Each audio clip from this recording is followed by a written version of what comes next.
IPS Debashis ধর ওনাকে দেয়া খুব দরকার ছিল এবং আমি ভীষণভাবে সমর্থন করি। আইপিএস দেবাশিস ধরের যে গত 5 বছরের দুঃখের ঘটনা, এটা প্রমাণ করে যে পশ্চিমবঙ্গের প্রশাসন মানে কতটা রকম ভিন্ডিকটিভ। আইপিএস দেবাশিস ধরকে বিনা কারণে শুধুমাত্র মুসলিম তোষণ করার জন্য মমতা ব্যানার্জি মানে তাকে আইপিএস এর চাকরি থেকে তাকে ছাঁটাই করে দিয়েছেন প্র্যাকটিক্যালি। প্রত্যেক বাঙালি হিন্দুর আজকের দিনে মানে যদি তাদের যেমন আমি বলছি, যেমন সোদপুরে যেমন অভয়াকে জেতানো, অভয়ার মাকে জেতানো যেমন কর্তব্য, সেরকম আইপিএস দেবাশিস ধরকে জেতানো প্রত্যেক বাঙালি হিন্দুর কর্তব্য।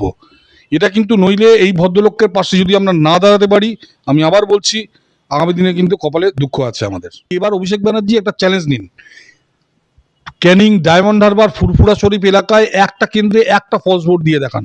পারবেন না? এবার দিতে পারবেন না, একটা ফলস ভোট দিতে পারবেন না। আমি বলছি এবার অন্যরকম ভোট হচ্ছে। আমি গতকাল খড়দায় গেছিলাম, খড়দায় একজন মাফিয়াকে দাঁড় করিয়েছে তারা, কিসাম পুরোহিত নামে। সেই পুরোহিতের লোকেরা গিয়ে আমাদের প্রফেসর কল্যাণ চক্রবর্তী তাকে গিয়ে থ্রেট করছে, তিনি রাস্তায় বেরোলেই তাকে থ্রেট করছে, আপনি কেন বেরোচ্ছেন, এই বেরোচ্ছেন বলে তাকে থ্রেট করছে। ফলে যতক্ষণ মমতা ব্যানার্জি থাকবেন ততক্ষণ এইসব হারমাদ উন্মাদরা মানুষের উপর অত্যাচার করবে। এটা নেসেসারি স্টেপ, আমি মানছি, কিন্তু নট সাফিসিয়েন্ট যদি হতে হয় পশ্চিমবঙ্গের রাষ্ট্রপতি শাসন জারি করতে হবে এবং এই হারমাদ দুর্মাদদের জেলে ঢুকিয়ে তবেই রাজনীতি মানে এখানে ভোট করা সম্ভব, আদারওয়াইজ ভোট করা সম্ভব না। আমার বিশ্বাস যে সুপ্রিম কোর্ট এখানে একটা জাস্টিস দেবে এবং এই ভোট পিছিয়ে দেবে। ওভারঅল যে প্রার্থী তালিকা, সেই প্রার্থী তালিকাকে আপনি কিভাবে দেখছেন? সন্তোষ পাঠক অনেক পুরনো নেতা, উনি বুঝতে পেরেছেন যে জাতীয়তাবাদের যে রাজনীতি তাতে আজকে কংগ্রেসের থেকে বহুগুণ এগিয়ে বিজেপি, তো উনি ভারতীয় জনতা পার্টিতে এসেছেন, স্বাগত। মানব গুহ বহুদিন ধরে জাতীয়তাবাদী আন্দোলনের সঙ্গে আছেন এবং সাংবাদিকতা করছেন, একটা স্বচ্ছ সাংবাদিকতা, সত্যি কথাগুলো নিয়ে আসছেন, আপনাদেরই কলিগ। তো মানব গুহকেও স্বাগত। আপনাদের কলিগ বলে বলতাম যে আপনাদের যদিও কম্পিটিটর আপনারা বলেন না, ইউটিউবে কেউ কাউকে কম্পিটিটর বলেন না, তবু আপনাদের মানে একই ফিল্ডের মানুষ। আইপিএস দেবাশিস ধর ওনাকে দেয়া খুব দরকার ছিল এবং আমি ভীষণভাবে সমর্থন করি। আইপিএস দেবাশিস ধরের যে গত 5 বছরের দুঃখের ঘটনা, এটা প্রমাণ করে যে পশ্চিমবঙ্গের প্রশাসন মানে কতটা রকম ভিন্ডিকটিভ। আইপিএস দেবাশিস ধরকে বিনা কারণে শুধুমাত্র মুসলিম তোষণ করার জন্য মমতা ব্যানার্জি মানে তাকে আইপিএস এর চাকরি থেকে তাকে ছাঁটাই করে দিয়েছেন প্র্যাকটিক্যালি। প্রত্যেক বাঙালি হিন্দুর আজকের দিনে মানে যদি তাদের যেমন আমি বলছি, যেমন সোদপুরে যেমন অভয়াকে জেতানো, অভয়ার মাকে জেতানো যেমন কর্তব্য, সেরকম আইপিএস দেবাশিস ধরকে জেতানো প্রত্যেক বাঙালি হিন্দুর কর্তব্য। এটা কিন্তু নইলে এই ভদ্রলোকের পাশে যদি আমরা না দাঁড়াতে পারি, আমি আবার বলছি, আগামী দিনে কিন্তু কপালে দুঃখ আছে আমাদের। আচ্ছা, এইবার যে 2026 বিধানসভার যে নির্বাচন, সেই নির্বাচনে বিজেপি কতটা আশাবাদী এই প্রার্থী তালিকা? 100%, একদম আমরা এবার জিতবই, আমি বলছি, এর মধ্যে কোনো মানে ইয়ে নেই। অনেকে বলছে যে আপনাদের লোক নামছে না কেন, এই নামছে কেন, আমি বলছি এবার পদাতিক যুদ্ধ নেই, পদাতিক যুদ্ধ দিন শেষ। এক সময় পারস্যের নাদির শাহ আমাদের এখানে আক্রমণ করে সোমনাথ মন্দির লুণ্ঠন করে চলে গেছিল। সেই পারস্যের নাদির শাহর বংশধর তারা আজকে বাঁচার জন্য ভারতবর্ষকে হরমুজ প্রণালী খুলে দিয়েছে। আমরা একটা শক্তিশালী দেশ, যুদ্ধনীতি চেঞ্জ হয়েছে, রাজনীতিও চেঞ্জ হয়েছে। আজকের রাজনীতি রাস্তায় দাঁড়িয়ে মাইক ফোকার রাজনীতি নয়। আমি আবার বলছি, আমরা প্রত্যেকটা মানুষের কাছে গেছি, বিভিন্নভাবে যাচ্ছি। আমরা হাজার হাজার লোক রাস্তায় নামিয়ে রাস্তা অবরোধ করব না, মানুষের অসুবিধা করব না। আমরা প্রত্যেকটা মানুষের কাছে গেছি, আবার যাচ্ছি, এবার আমরা জিতছি, এটা নিয়ে কারো যেন কোনো সন্দেহ না থাকে।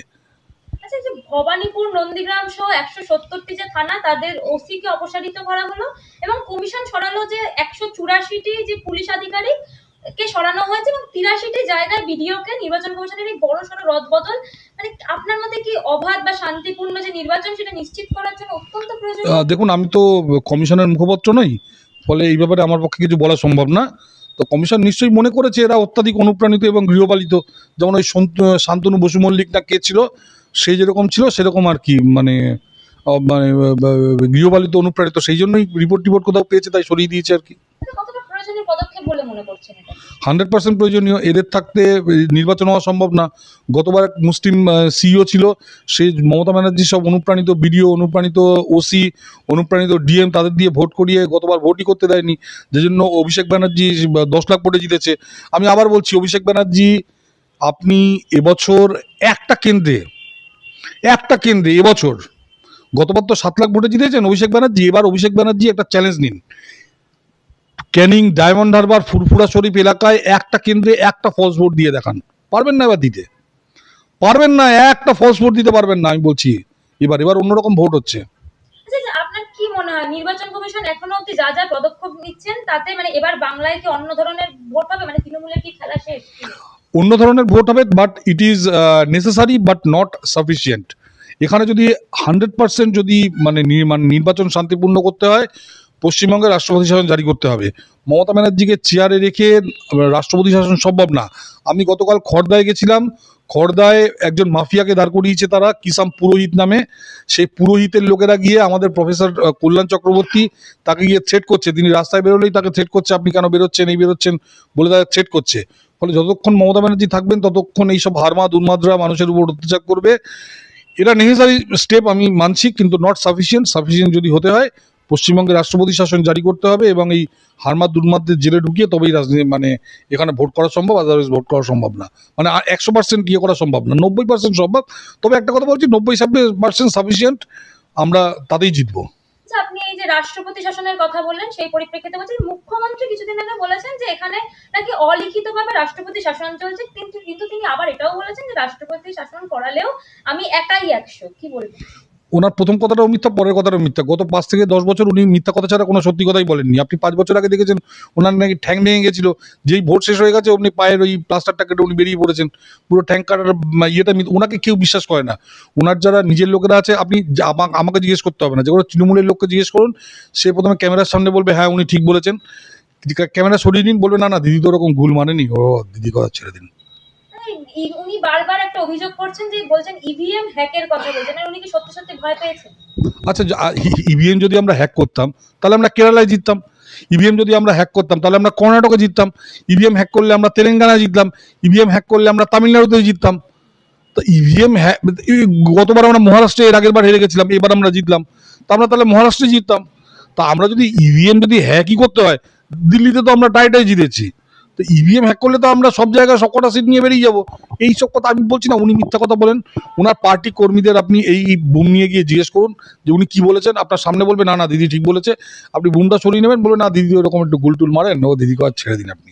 কমিশন সূত্রে আরো জানা গেছে যে এসআইআর এর যে চূড়ান্ত ভোটার তালিকা প্রকাশের পরও নাকি 60 লক্ষের বেশি যে নামগুলি তা বিচারাধীন ছিল, এবং তার মধ্যে এখনো পর্যন্ত 43 লক্ষ নামের যে নিষ্পত্তি হয়েছে, কিন্তু এখনো পর্যন্ত কত নাম বাদ গেছে সেটা এখনো জানা যায়নি। তবে নির্বাচন কমিশন সূত্রে মানে পাওয়া যে খবর সেই অনুযায়ী জানা যাচ্ছে যে শেষ 4 দফায় যে সাপ্লিমেন্টারি লিস্টে 44 থেকে 46% নাম বাদ গেছে। মানে এখানে কোন দলের বিপদ বাড়লো বলে আপনি মনে করছেন? সে তো দেখুন, এক্স্যাক্টলি নাম না বেরোলে আমি তো বলতে পারছি না কোন দলের সেটটা নাম বাদ যাচ্ছে। নামটা বেরোক, বাদ যাক, তারপর বোঝা যাবে। এবং আমি তো মানে এর আগেও আপনাদের চ্যানেলেই বলেছিলাম যে পুরোপুরি বিচারটা না হলে, এবার সবার পুরো লিস্টটা না বেরোলে ভোট করা উচিত না, ভোট পিছিয়ে দেওয়া উচিত, অন্তত 2 মাস ভোট পেছানো উচিত, আমি বিশ্বাস করি।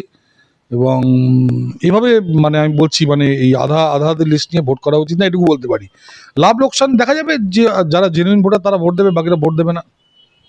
আগামী 23 আর 29 এপ্রিল রাজ্যে 2 দফায় বিধানসভা নির্বাচন হবে, কিন্তু তার আগে দেখা যাচ্ছে সব নামের নিষ্পত্তি হবে কিনা তা নিয়ে একটা ধোঁয়াশা রয়েছে। ফলে মানে বহু মানুষের যে ভোটাধিকার প্রয়োগ নিয়েও একটা অনিশ্চয়তা তৈরি হয়েছে। মানে কমিশন সূত্রে খবর পাওয়া যাচ্ছে ভোটের একদিন আগে নামের ভোটার যে তালিকা সেটা জুড়লে সংশ্লিষ্ট ব্যক্তি যে সে ব্যক্তি ভোট দিতে পারবে, মানে ভোটটা কোনোভাবে পিছিয়ে যাবে না তো? দেখুন, আমি একটা কথা বলছি, ধরুন 10 লাখ লোকের ডিসাইড হলো না, এবার সেই 10 লাখ লোকের মধ্যে ধরুন 10টা লোক তারা ভোটে দাঁড়াতে চায়, তাদের কি হবে? তারা 5 বছর ওয়েট করবে? এটা হতে পারে না। যতক্ষণ নাকি 100% যতক্ষণ নাকি নিষ্পত্তি না হয় ততক্ষণ এখানে ভোট হওয়া অসম্ভব। এখানে ভোট পিছিয়ে দিতে হবে 2 থেকে 3 মাস, আদারওয়াইজ কোনো অপশন নেই। একদম আমি বলছি, ভারতের কনস্টিটিউশন বলছে যে 100% ভোটার যতক্ষণ পর্যন্ত ভোটার লিস্টে তাদের নাম না উঠবে আপনি ততক্ষণ ভোট করাতে পারেন না। এবং সেই সূত্র ধরে আমি বলছি ভোট অন্ততপক্ষে 2 মাস পেছানো উচিত। পুরো যত ভোটার আছে 60 লাখ, সবার নিষ্পত্তি না হওয়া পর্যন্ত এখানে কিছুতেই ভোট। সামনে বোধহয় সুপ্রিম কোর্টে একটা উঠছে, একটা কেস উঠছে। আমি প্রথমে বলেছিলাম আমি যাব সুপ্রিম কোর্টে, তারপর অনেকে গেছেন এবং ভালো লয়ার তারা দিয়েছেন বলে আমাকে বারণ করলো আমার লয়ার, তো আমি সেটা যাইনি। তো আমার বিশ্বাস যে সুপ্রিম কোর্ট এখানে একটা জাস্টিস দেবে এবং এই ভোট পিছিয়ে দেবে।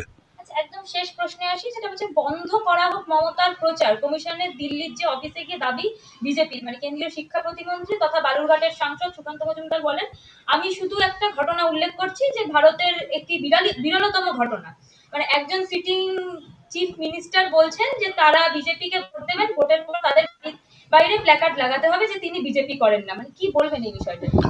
মমতা ব্যানার্জি গণতন্ত্র বিশ্বাস করে না। আমি বললাম তো, মমতা ব্যানার্জিকে মুখ্যমন্ত্রী মানে চেয়ারে বসিয়ে আপনি ভোট 100% সঠিক ভোট করানো অসম্ভব। মমতা ব্যানার্জিকে মুখ্যমন্ত্রীর পদ থেকে সরিয়ে তবেই ভোট করা সম্ভব। এবং আমি বলছি, পশ্চিমবঙ্গে রাষ্ট্রপতি শাসন যদি না জারি করা হয়, পশ্চিমবঙ্গে সঠিক মানে ভোটের পশ্চিমবঙ্গে গণতন্ত্র বহুদিন আগে চলে গেছে। পশ্চিমবঙ্গে যবে থেকে 67 সালে যুক্তফ্রন্ট আমল এসেছিল, তবে থেকে পশ্চিমবঙ্গে কোনো ডেমোক্রেসি নেই। পশ্চিমবঙ্গে 72 সালে সিদ্ধার্থ শঙ্কর রায় ক্ষমতায় এসছে 356 জারি করে, 77-এ জ্যোতিবাবু ক্ষমতায় এসে রাষ্ট্রপতি শাসন জারি করে, 2011-তে মমতা অলমোস্ট রাষ্ট্রপতি শাসন জারি করে এসেছিল। ওখানে মমতা ব্যানার্জিকে কংগ্রেস থেকে শুরু করে সবাই হেল্প করেছিল, নকশাল খেকশিয়াল এসোসিয়েট সব হেল্প করেছিল, এবং এম.কে. নারায়ণ এখানে রাজ্যপাল ছিল, তারা হেল্প করেছে। কিন্তু মমতা ব্যানার্জি আরো ডেঞ্জারাস। মমতা ব্যানার্জি কিন্তু she is not Buddhadeb Bhattacharya. এখানে কিন্তু বুঝতে হবে, এখানে ভোট যদি করাতে হয় মমতা ব্যানার্জিকে মুখ্যমন্ত্রীর চেয়ার থেকে সরিয়ে তবেই একমাত্র 100% সঠিক ভোট হওয়া সম্ভব। আদারওয়াইজ যদি 95% হয় তাতেও আমরা জিতবো, এটা নিয়ে কোনো কারো সন্দেহ থাকা উচিত না।